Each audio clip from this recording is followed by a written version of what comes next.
Mis saludos, queridos amigos. Bienvenidos una vez más al Salón de la Escuela Sabática.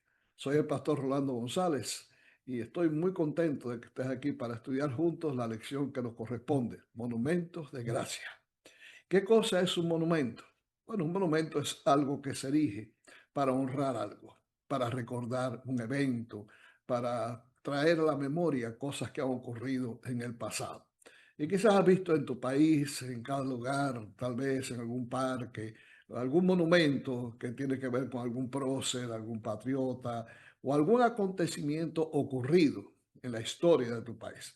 Esos monumentos indudablemente perduran la memoria de tales acontecimientos, traen a la memoria hechos épicos y también nos traen el recuerdo de personas que contribuyeron enormemente a el bienestar y al crecimiento de la sociedad en la cual tú vives. Así que hoy vamos a ver en la Biblia qué monumentos hay que nos recuerdan la gracia de Dios, que nos recuerdan el gran amor que Dios ha tenido para con nosotros. Y una de las cosas interesantes que encontramos en este libro es el paso del pueblo a través del río Jordán.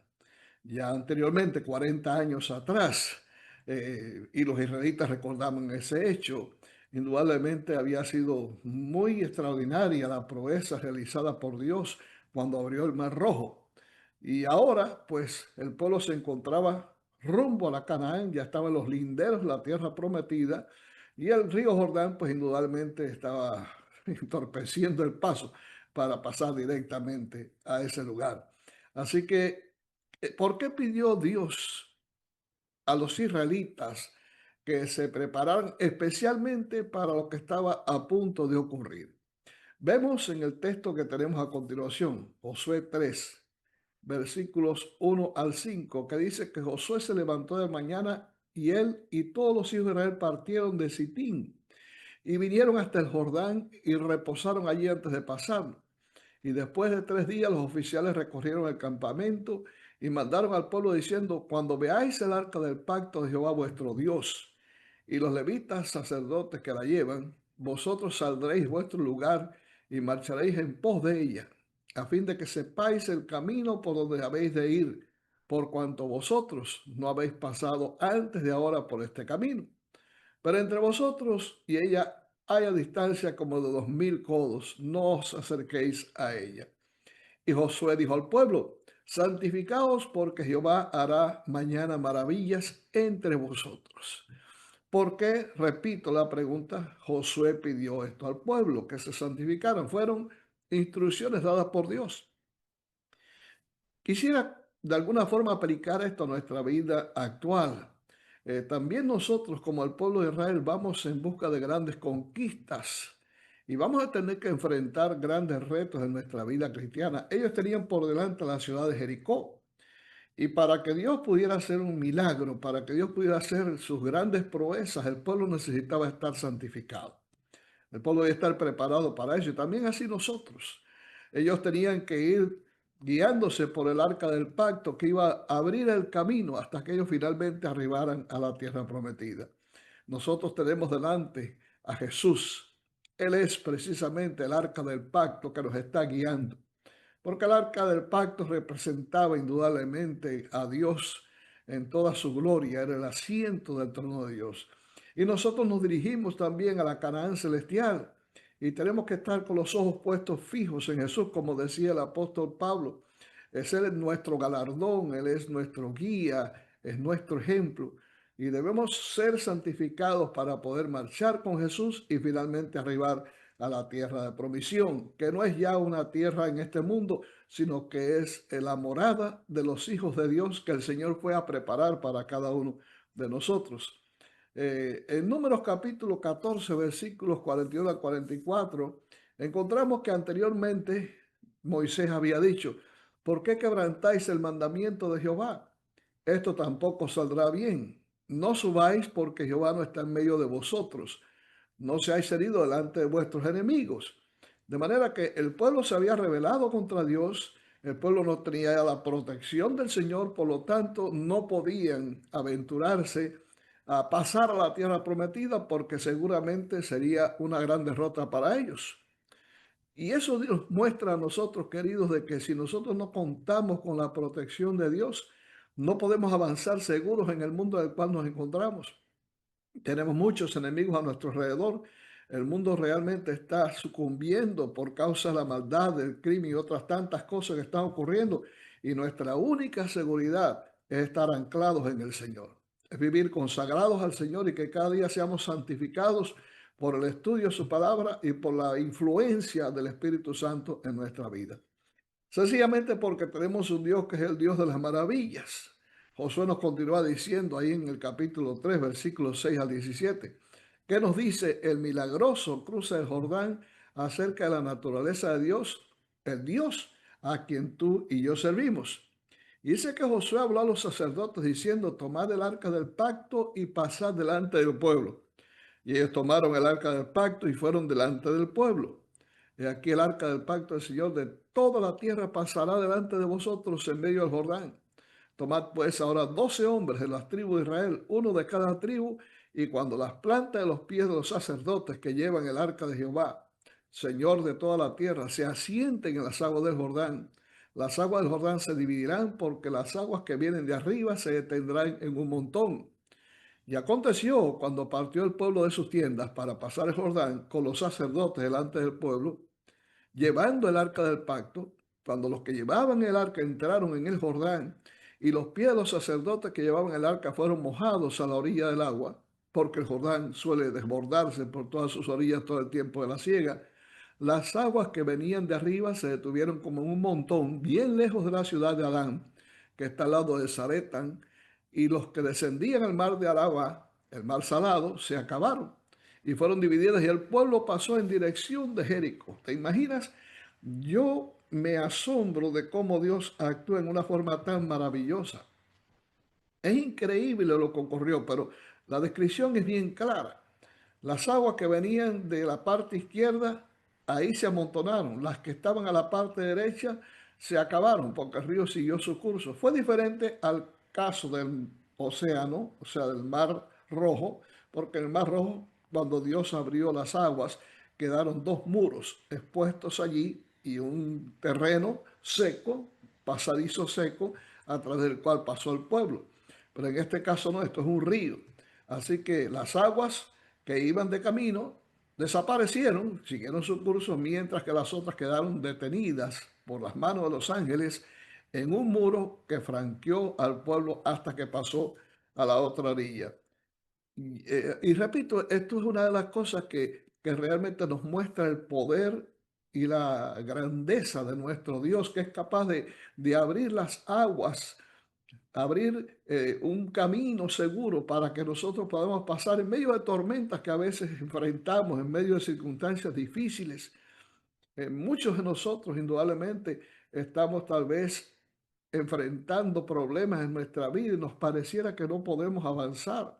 Pero mira, tienes un Dios que es fuerte, un Dios que es poderoso, un Dios que puede calmar la tormenta, un Dios que puede resucitar a los muertos, un Dios que puede abrir las aguas para que tú puedas pasar, las aguas de tu frustración, las aguas de tu impotencia, las aguas de tu infortunio, las aguas de tu inseguridad. Todo eso Dios puede abrirla para que tú puedas pasar y puedas seguir adelante al lugar que el Señor tiene destinado para ti. A diferencia de los dioses, las demás naciones que no pueden salvar, mira, el Dios de la Biblia es un Dios vivo, es un Dios activo cuyos seguidores pueden confiar en Él a la espera de su intervención en favor de ellos. En Zacarías capítulo 8, versículos 6 al 8, el Señor dice, aquí salvaré a mi pueblo de la tierra del oriente y de la tierra donde se pone el sol, y los traeré y habitarán en medio de Jerusalén, y ellos serán mi pueblo, y yo seré su Dios en verdad y en justicia. Qué linda promesa nos hace el Señor. Veamos lo que dice ahí en Lucas capítulo 18, versículo 18 al 27. ¿Cómo te anima la respuesta que dio Jesús a sus discípulos sobre confiar en Dios cuando te encuentras ante lo que parece imposible? Dice que un hombre principal le preguntó a Jesús diciendo, Maestro, bueno, ¿qué haré para heredar la vida eterna? Y Jesús le dijo, ¿por qué me llamas bueno? Ninguno es bueno sino solo Dios. Y los mandamientos sabes, no adulterarás, no matarás, no hurtarás, no dirás falso testimonio, honra a tu padre y a tu madre. Y él le dijo, todo esto lo he guardado desde mi juventud. Jesús oyendo esto le dijo, aún te falta una cosa. Vende todo lo que tienes y dalo a los pobres y tendrás tesoro en el cielo y ven, sigue. Entonces él oyendo esto se puso muy triste porque era muy rico. Al ver Jesús que se había entristecido mucho, dijo, cuán difícilmente entrará en el reino de Dios los que no tienen riquezas, porque es más fácil pasar un camello por el ojo de una aguja que entrar un rico en el reino de Dios. Y los que oyeron esto dijeron, ¿quién pues podrá ser salvo? Pero Jesús le dijo, lo que es imposible para los hombres es posible para Dios.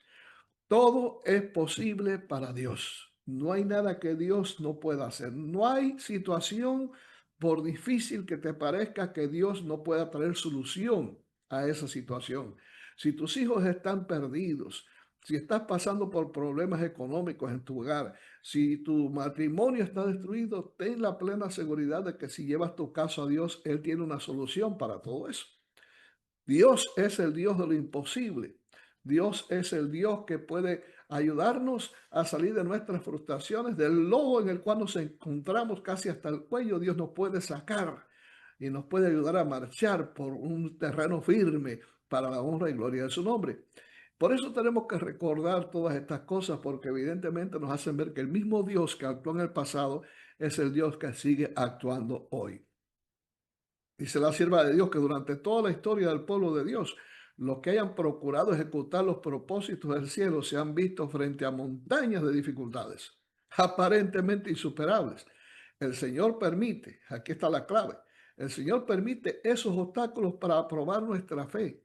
Cuando nos vemos rodeados por todos lados, es el momento cuando más debemos confiar en Dios y en el poder de su Espíritu. Dios le dijo a Moisés, ¿por qué clamas a mí? Di al pueblo de Israel que marche, que avance. Y cuando se metieron en el agua se abrió. A veces sucede lo mismo con nosotros. A veces sucede que no sabemos por dónde vamos a salir, ni qué camino tomar. Y la fe se nos estrangula en el pecho. Pero si hacemos caso a la voz de Dios y nos dice, estad quietos, no temáis, yo soy, déjame obrar. Y avanzamos adelante con el Señor abrirá finalmente las puertas, las oportunidades y la victoria. Ahora, en Josué capítulo 4, Dios le pide a Josué que erija un monumento. ¿Por qué pidió a los israelitas que erigieran un monumento? Y nos dice el capítulo 4 Josué que cuando toda la gente hubo acabado de pasar el Jordán, Jehová habló a Josué diciendo, tomad del pueblo 12 hombres. ¿Para qué? Para que estos hombres, uno de cada tribu, fueran al medio del Jordán y de ahí tomaran cada uno una piedra. Esas piedras debían ser llevadas a la orilla, a la otra orilla, y allí Josué con esas piedras iba a erigir un monumento muy significativo. Quizás ellos se extrañaron un poco cuál era la naturaleza de ese monumento. Y le vinieron a preguntar a Josué precisamente, ¿qué significan estas piedras? Le responderéis que las aguas del Jordán fueron divididas delante del arca del pacto de Jehová. Cuando ella pasó el Jordán, las aguas del Jordán se dividieron y estas piedras servirán de monumento conmemorativo a los hijos de Israel para siempre. Y Josué entonces erigió en Gilgal las 12 piedras que habrían traído del Jordán. Y habló a los hijos de Israel diciendo, cuando mañana preguntaren vuestros hijos a sus padres y dijeren, ¿qué significan estas piedras? Declararéis a vuestros hijos diciendo, Israel pasó en seco por este Jordán, porque Jehová vuestro Dios secó las aguas del Jordán delante de vosotros hasta que habíais pasado, a la manera que Jehová vuestro Dios lo había hecho en el Mar Rojo, el cual secó delante de nosotros hasta que pasamos, para que todos los pueblos de la tierra conozcan que la mano de Jehová es poderosa, para que temáis a Jehová vuestro Dios todos los días. Este fue el monumento que Josué levantó para que ellos nunca olvidaran el portentoso milagro que Dios había hecho. También quiero decirte que la palabra de Dios es precisamente un monumento en sí. Como decía el apóstol Pablo, que las cosas que antes fueron escritas para nuestra enseñanza. Fueron escritas como un monumento para que podamos estudiar en ellas de manera que por la paciencia y la consolación de las escrituras tengamos esperanza. En la Biblia encontramos muchos monumentos que son precisamente señales, señales que nos ayudan a recordar cosas que son maravillas creadas por Dios para nuestro bien. Son símbolos que representan una realidad profunda y trascendente. Por ejemplo, tenemos el arco iris. Cada vez que vemos el arco iris, podemos tener en él una señal del pacto que hizo Dios con Noé, de que no iba a destruir más la tierra por un diluvio. Cuando vemos la sangre, esa sangre que los israelitas pusieron en el dintel, en los marcos de las puertas, eso es para recordarnos que por causa de nuestros pecados Jesús derramó su sangre por nosotros. Es una señal de salvación. Y tenemos, por ejemplo, el sábado es un monumento. Cada vez que nosotros guardamos el sábado, estamos recordando, estamos honrando la creación, cómo el Dios creó el mundo en 6 días y el séptimo día, el sábado, descansó y santificó y también bendijo el día de reposo para que fuera para nosotros una señal. Por eso Ezequiel lo dice, en Ezequiel capítulo 20 dice que el sábado es señal entre nosotros y nuestro Dios para que sepamos que Jehová nos santifica. Ser todos estos monumentos son una bendición toda vez que nosotros recalamos en ellos, repasamos las cosas maravillosas que Dios ha hecho. Por ello la señal debe permanecer allí, como sucedió con las piedras de Jordán. También nuestras señales, nuestros monumentos deben permanecer siempre, lo que implica la necesidad de preservar perpetuamente este milagro del Señor en la memoria colectiva del pueblo. La fe en un Dios hacedor de milagros solo puede mantenerse viva si cada generación redescubre el significado de los poderosos actos del Señor para sí mismo. Tal como dijo la sierva de Dios en el pasado. Así Dios puede guiar a todos los que quieran dejarse conducir por Él. Él desea enseñarles a cada uno una lección de confianza constante, de fe inamovible y de incuestionable sumisión. Él dice a cada uno, yo soy el Señor tu Dios, camina conmigo y yo llenaré de luz tu senda. Mira qué linda promesa, qué linda esperanza tenemos nosotros en el Señor. Ahora, muchas veces tendemos a olvidar eso, ¿no? Tendemos a olvidar las cosas que han ocurrido, tendemos a olvidar los grandes eventos, tendemos a olvidar las maravillas que Dios ha hecho por nosotros. Es la tarea del diablo que nosotros olvidemos. El Salmo 103, por ejemplo, dice el salmista que no debemos olvidar ninguno de sus beneficios. Porque cuando recordamos cómo Dios ha actuado en nuestra vida, cómo Dios nos ha conducido hasta aquí, cómo Dios ha guiado nuestros pasos, cómo Dios nos ha librado de tantos problemas y dificultades, y lo hacemos periódicamente trayendo a la memoria esos grandes eventos, trayendo a la memoria los monumentos de nuestra experiencia con Cristo, eso mantiene viva la fe y la esperanza. ¿Por qué es tan importante recordar las proezas del Señor? Bueno, algunos textos nos dicen que, por ejemplo, en Jueces 3:7 dice que hicieron pues los hijos de Israel lo malo ante los ojos de Jehová y olvidaron a Jehová su Dios y sirvieron a los Baales y a las imágenes de acero.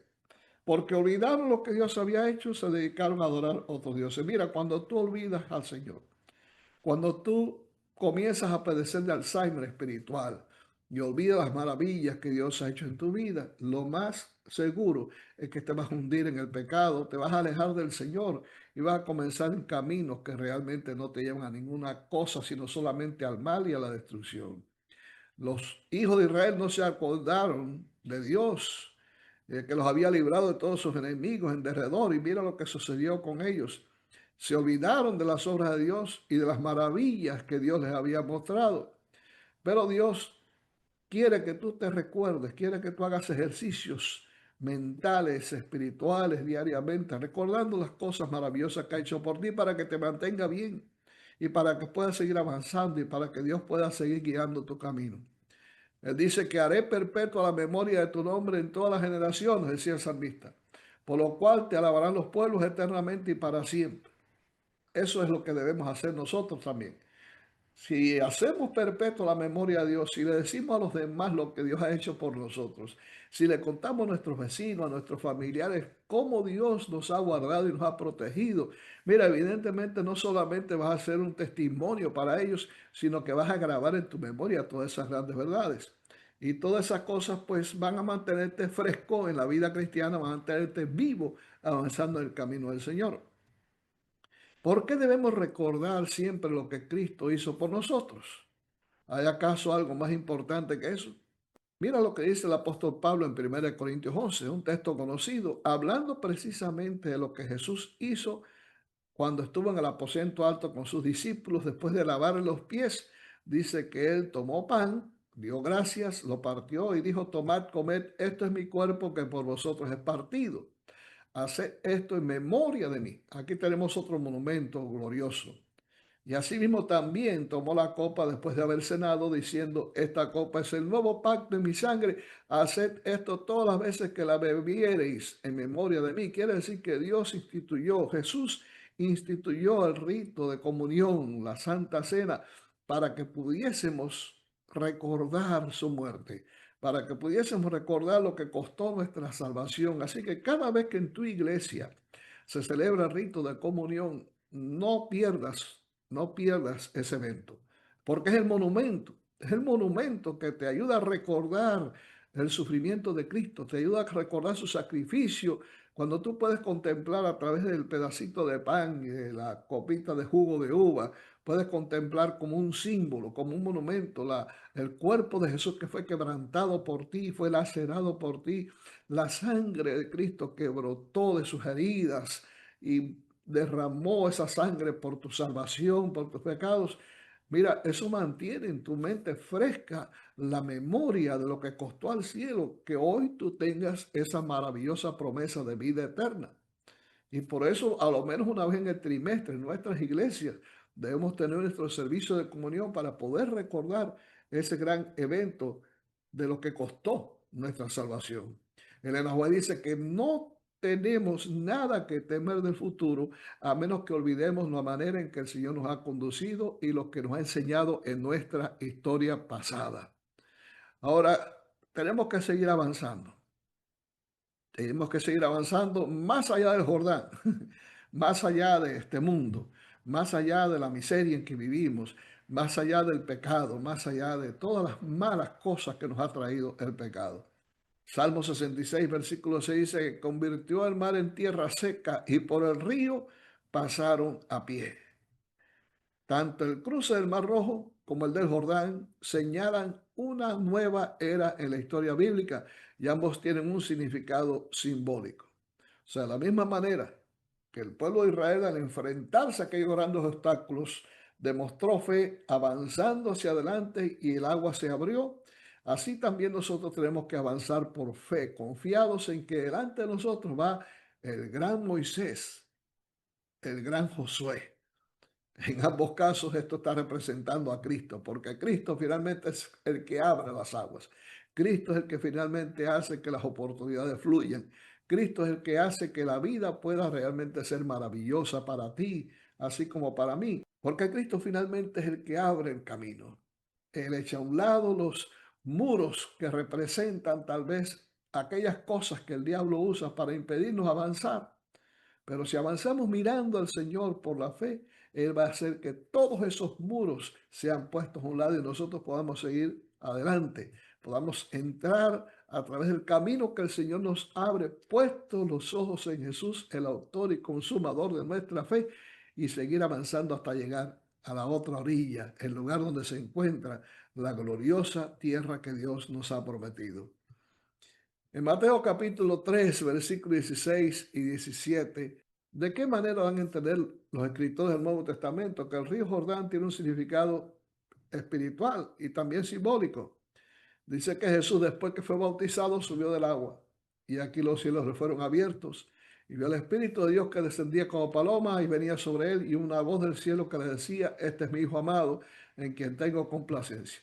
El apóstol Pablo, hablando del paso del pueblo a través del mar, dijo que todos fueron bautizados en la nube y todos fueron bautizados en el mar. De manera que el río Jordán, el mar Rojo, son símbolos del bautismo también.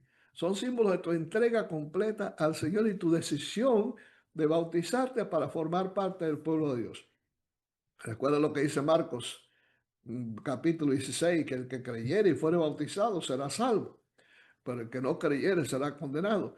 Así que ese símbolo, ese monumento maravilloso, que Cristo mismo dio el ejemplo, sin necesidad de bautizarse, porque en él no había ningún pecado, simboliza la muerte de Cristo, su sepultura y la resurrección a una nueva vida. Así que cuando tú decidas tu bautismo, habla con tu pastor y pídele que te busque una fecha para tú entregar tu vida al Señor y sellar ese pacto de fidelidad con Él a través del bautismo. Dice la sierva de Dios en esta declaración, con la cual concluyo la lección en este momento. Estudiar cuidadosamente las vicisitudes de Israel durante su viaje a Canaán. Estudiar los capítulos tercero y cuarto de Josué que registran la preparación de ellos para cruzar el Jordán y el cruce de este río rumbo a la tierra prometida. Necesitamos mantener preparados el corazón y la mente, recordando las lecciones que el Señor enseñó a su pueblo de la antigüedad. En esta forma, las enseñanzas de la palabra de Dios siempre serán atrayentes e impresionantes. Mi querido, que Dios te bendiga, que Dios te guarde, que esta lección haya sido de gran bendición para ti y recuerda, levanta hoy un monumento de fidelidad, un monumento que te traiga a la memoria los grandes eventos en los cuales el Señor ha estado presente para bendecir tu vida. Así que cuando tú dedicas tiempo para recordar las maravillas que Dios ha hecho en tu vida, todas aquellas formas en que Dios te ha cuidado y te ha protegido de todo mal, evidentemente eso refresca tu fe, tu esperanza y te ayuda a seguir avanzando hacia adelante. Que Dios te guarde, que Dios te bendiga. Nos vemos en la próxima ocasión.